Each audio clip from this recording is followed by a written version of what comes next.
Bharat Ratna doctor Bhimrao Ambedkar को कोटि कोटि नमन। ये कार्यक्रम डॉक्टर भीमराव अंबेडकर के जीवन पर आधारित है, जहां भारत की जनता के प्रति उनके योगदानों को पूरी सजगता से चित्रित और रेखांकित करने का प्रयास है। कार्यक्रम में दिखाई गई घटनाएं लब्ध पुस्तकों से ली गई हैं। इस कार्यक्रम के जरिए चैनल की ओर से एक विश्वसनीय, सजग और सकारात्मक प्रयास है कि डॉक्टर बाबा साहेब भीमराव अंबेडकर के जीवन की संघर्ष यात्रा एवं गौरव गाथा पूरे आदर के साथ घर घर पहुंचे और उनके योगदानों से सभी संपूर्णता में परिचित और आह्लादित हों।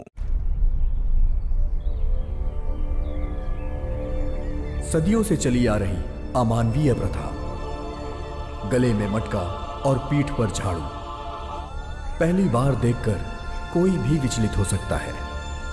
भीमराव पर भी उनकी बिरादरी के लोगों को देखकर वही असर हुआ।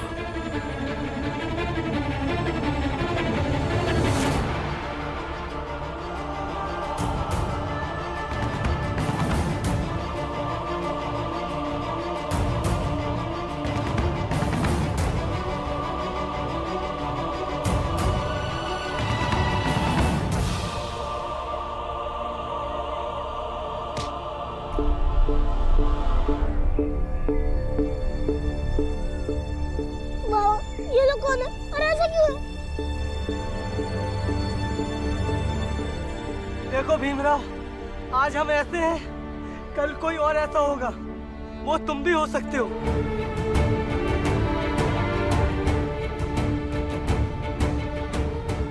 इसे तुम अपनी समाज की सच्चाई समझो। ये मटका देख रहे हो ना, ये इसलिए है ताकि हम जब ऊंची जाति वालों के मोहल्ले से गुजरे तो हमारा धूप उनकी जमीन पर ना गिरे। और ये पीछे झाड़ू इसलिए ताकि जिन रास्तों पर हम चले उन पर हमारे पैरों के जो निशान बन जाए तो ये झाड़ू से मिटा सके। याद रखो भीमराव, कल को तुम वहां से गुजरोगे तो तुम्हें भी ऐसे ही जाना पड़ेगा।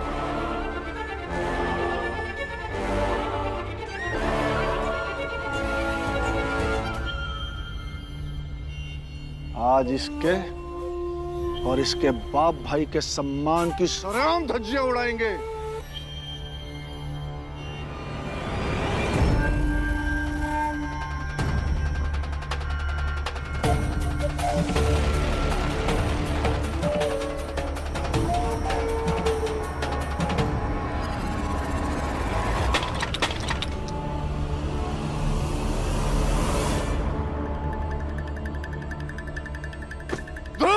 पकड़ो इन्हें।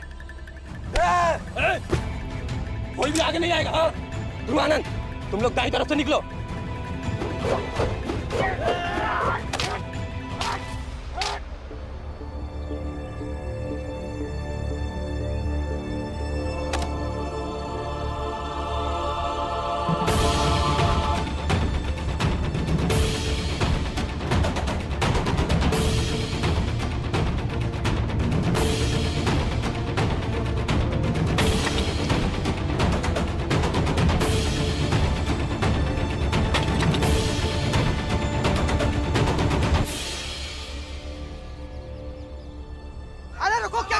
पागल हो गया क्यों फोड़ रहे हो? अब एक बार सोच के बताइए कि आप लोग दिल से नहीं चाहते ये मटका फूट जाए और झाड़ुओं में आग लग जाए, जिन्होंने आपको गुलाम बना रखा है।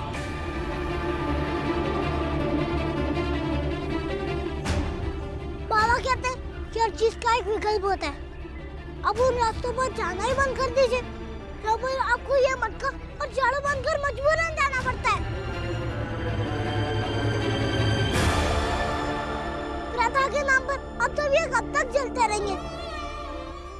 क्या आप हम बच्चों का भविष्य यही बनाना चाहते हैं? क्या हमारी पीढ़ी को इससे मुक्ति नहीं मिलेगी?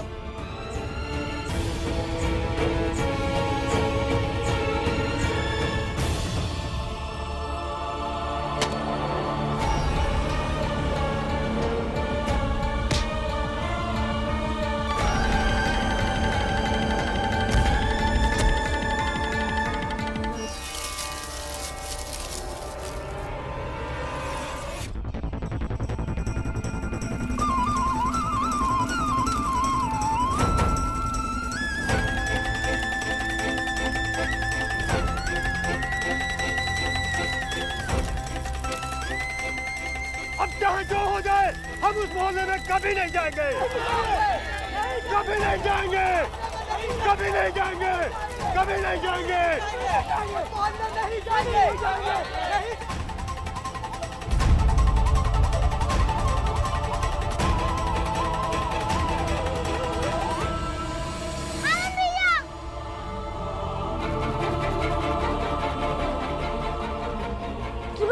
क्या हुआ? अब ऐसे भाग के क्यों आ रहे थे और घबराए हुए क्यों? वो गांव वाले हमारा पीछा कर रहे हैं। लेकिन क्यों, क्या हुआ? वो कह रहे थे कि इसके गले में मटका बनकर इसके और इसके बाप के सामान की धज्जियां उड़ा देंगे।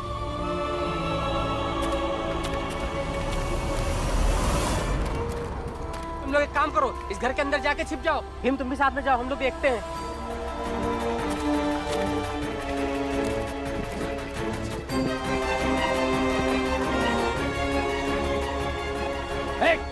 इधर आओ। तुम में से किसी ने मेरे बेटे और भीम के भाई को यहाँ आते हुए देखा है? नहीं जी, यहाँ तो कोई नहीं आया। हम लोग तो कब से खड़े हैं यहाँ।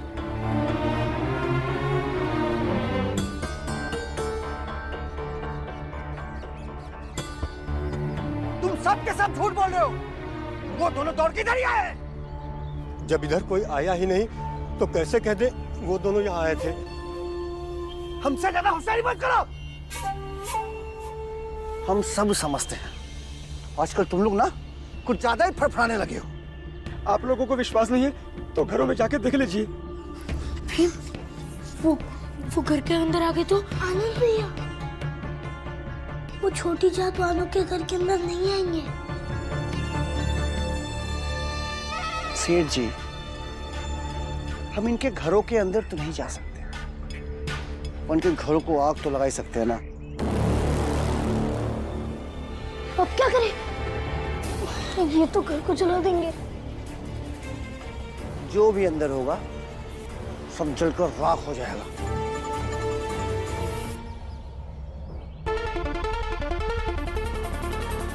तो फिर लगा दो आग।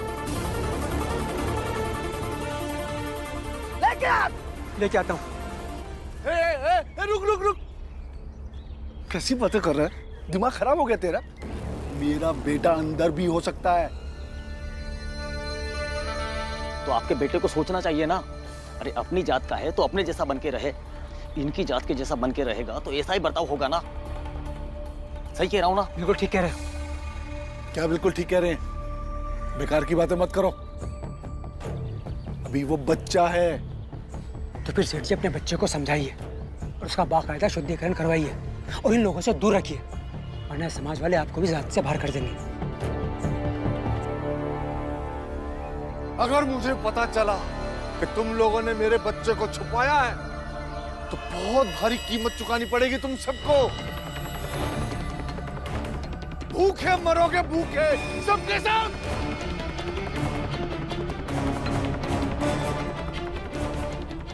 तुम लोग वहां ढूंढो, चलो रे।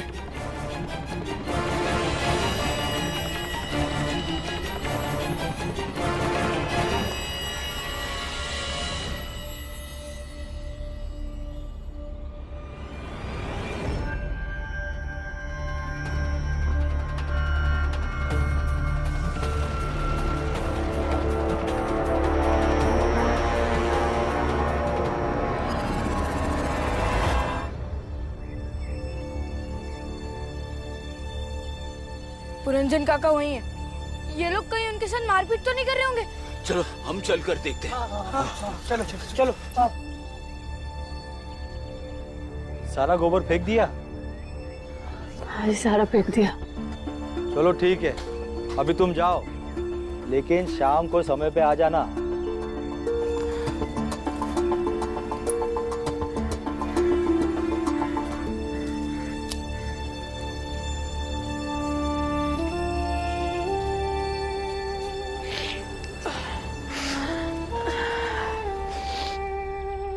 ये जगह सही है, रुकते हैं। हाँ?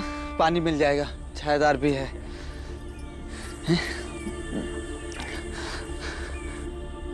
बहन जी, ये यहाँ आसपास कहीं कुआं है क्या? है? मतलब बड़ी जातों का नहीं, मतलब ये हमारे जैसे लोग भी पानी पी सकते हो, क्योंकि धूप बहुत है ना और हाँ जी है।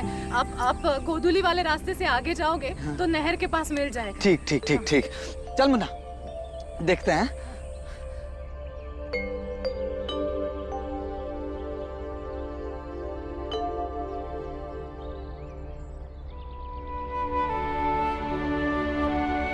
सच तो ये है कि मेरी जिंदगी का अब कोई भरोसा नहीं और कितने दिन जीऊंगी। डॉक्टर कुछ भी कहे मुझे पता है मैं अब ज़्यादा दिन नहीं रहने वाली। लड़के तो फिर भी संभाल लेंगे, लेकिन मेरे बाद मेरी बेटियों का क्या होगा? अभी तो शादी ब्याह भी नहीं हुआ। अपने जीते जी कम से कम मंजुला की शादी तो कर दूंगी मैं, यही ठीक रहेगा। आई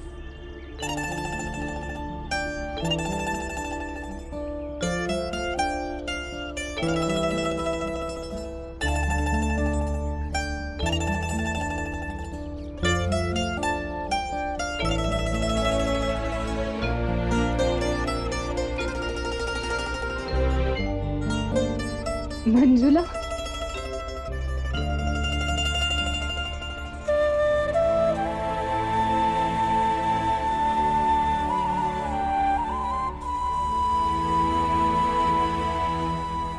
आएगा।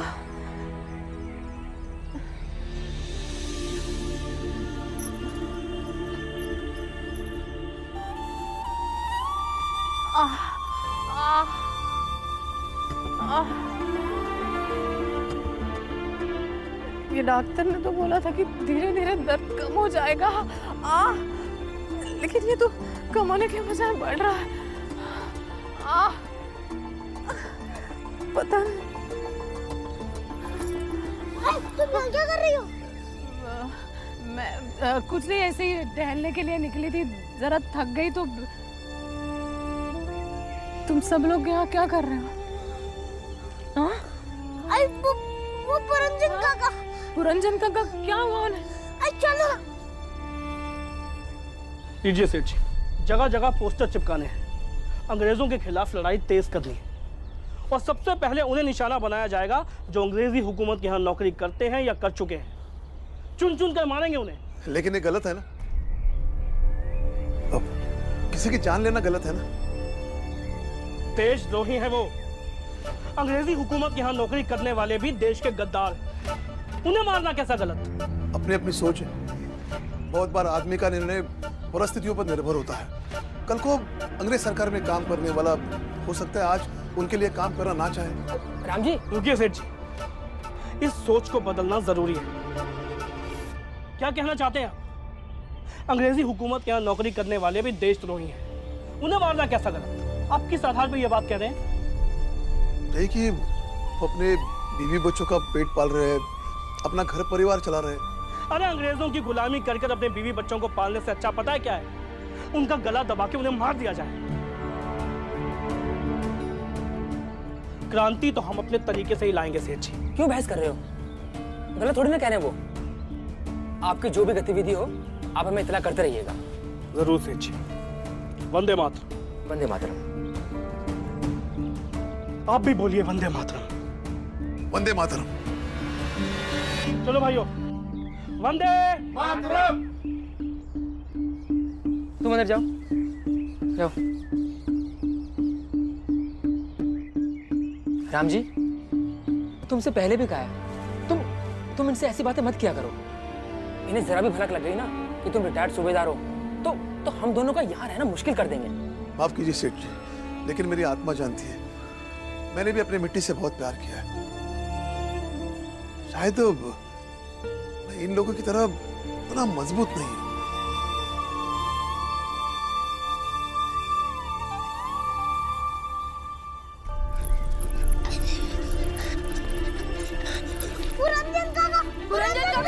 पुरंजन काका उठिए। ये तो होश में नहीं है, कोई जल्दी से पानी लेकर आओ। हाँ मैं क्या? सांसें तो चल रही है ना इनकी?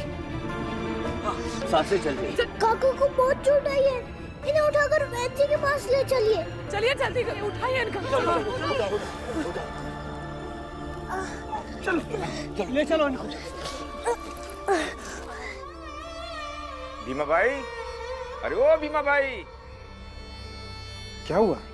इतना परेशान क्यों लग रही हो? जी वो पुरंजन भाई साहब को चोट आई है ना, तो भी। लेकिन आप यहाँ कैसे? अरे आज रात वाली गाड़ी से बुआ के घर जा रहा हूँ। गंगा का ससुराल भी तो वही है ना। वो अक्सर उनके ससुर जी मुझे वहाँ मिल जाते हैं और हालचाल लेने लगते हैं यहाँ के। तो इस बार मैंने सोचा कि आप लोगों से मिलकर जाता हूँ। आपको अपनी बेटी को कुछ संदेशा देना है तो बता दीजिए, बता देंगे।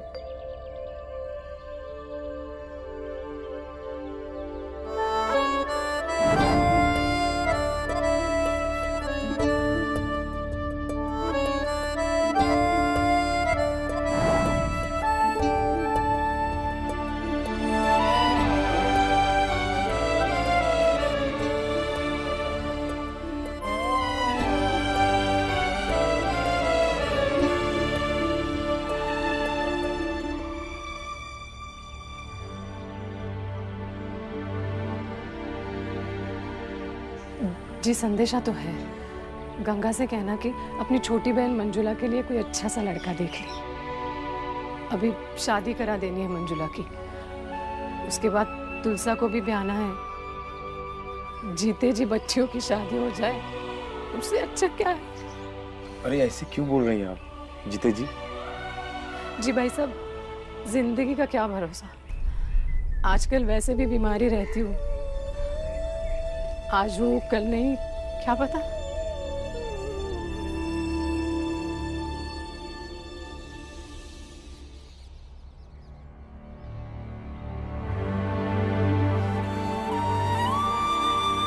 पुरंजन कैसा?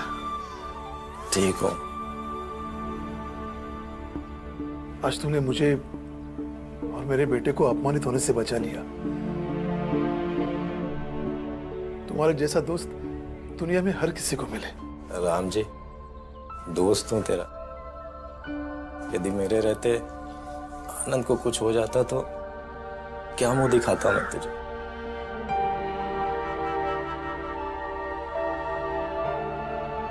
अरे हमारी पीढ़ी तो जैसे तैसे बीत गई, लेकिन आने वाली पीढ़ी के लिए लड़ना सीखा है तो लड़ेंगे। बाबा, पुलिस कप्तान के पास जाके रिपोर्ट लिखा कर आए क्या? नहीं राम जी, 2-4 घावों का दर्द है, सह लेंगे, लेकिन इस बात को आगे नहीं बढ़ने देते।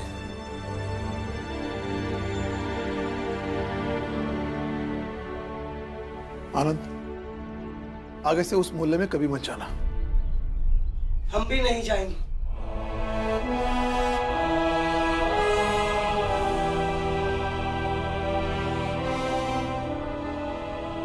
राम जी, आपके इस बेटे भीमराव ने हमसे कहा कि हम उस रास्ते से नहीं गुजरे जहाँ हमारा अपमान हो, और हम समझ गए। अजीब बात है ना राम जी भाव, भीमराव ने हमसे कोई बड़ी बात नहीं कही, लेकिन आज तक यही बात किसी ने नहीं कही थी हमसे। इसने कहा तो हम सोचने लगे।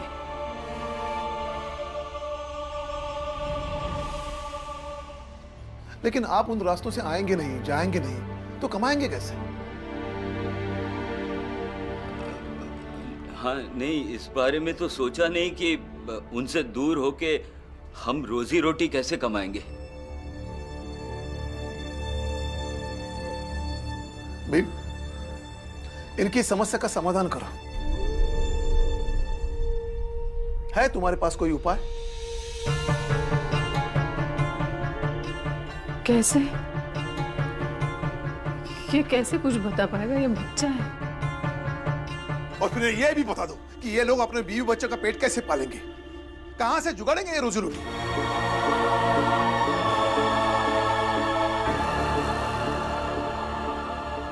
आप गुस्सा क्यों हो रहे हैं? क्यों ना गुस्सा हो, क्रांतिकारी बन रहा है, ऐसे लाएगा क्रांति।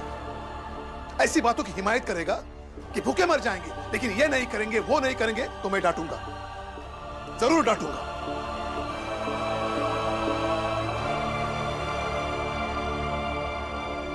इनकी समस्या का पहले हल निकालो, फिर बात करो। ऐसे भाषण देना बहुत आसान है, समाधान खोजना सीखो।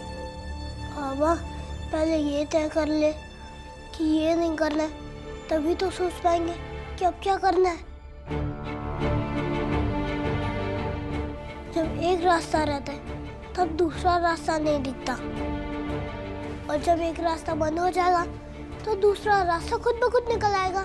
बातें बनाना बड़ा आसान होता है, लेकिन जब हालात से टकराना पड़े तब समझ आता है। तुम्हारे पास इनके लिए कोई समाधान है? जो एक करे तो इनके बीवी बच्चे भूखे ना मरे हैं?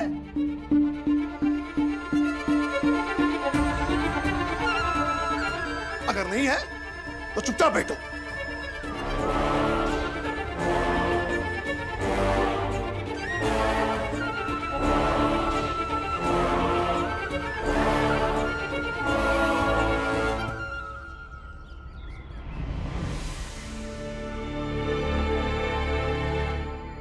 लगता है किसी और बात का गुस्सा है।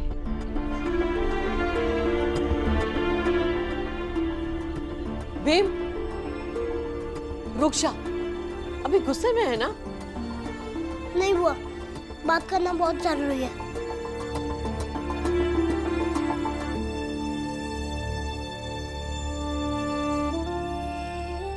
मुझे भीम को नहीं डांटना चाहिए था। किसी और का गुस्सा मैंने भीम पर निकाल दिया। नहीं बाबा,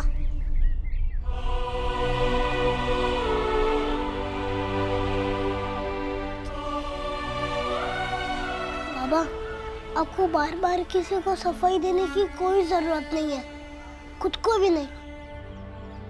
आप सही तो कह रहे थे कि समस्या का समाधान निकाले बिना समस्या से कैसे छुटकारा पाया जा सकता है। बाबा अब गुस्सा छोड़िए और अंदर चलिए, मैंने समाधान सोच लिया।